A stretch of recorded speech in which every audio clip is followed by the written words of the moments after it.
अस्सलाम वालेकुम दोस्तों, welcome back another YouTube video. दोस्तों, आज की इस वीडियो में हम सीखेंगे अपने चैनल के लिए अट्रैक्टिव और इफेक्टिव लुक चैनल आर्ट कैसे बना सकते हैं। तो चलिए शुरू करते हैं।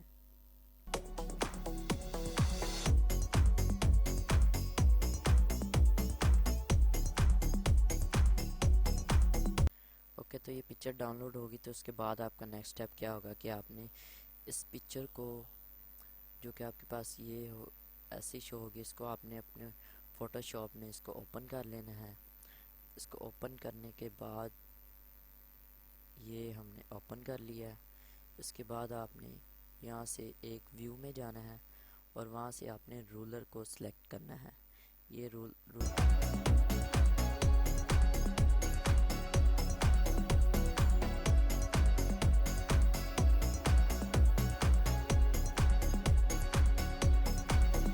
यहाँ पर हर साइज़ पर रूलर लगाने के बाद आपने एक न्यू लेयर क्रिएट कर लेनी है।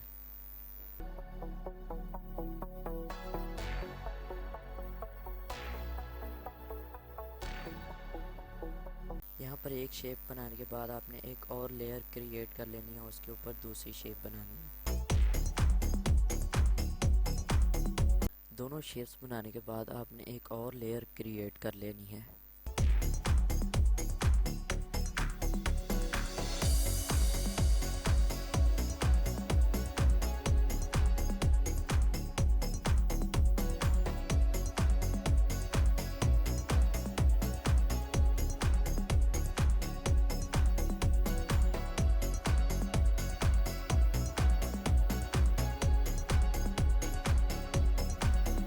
ये शेप बनाने के बाद आपने एक और लेयर क्रिएट कर लेनी है।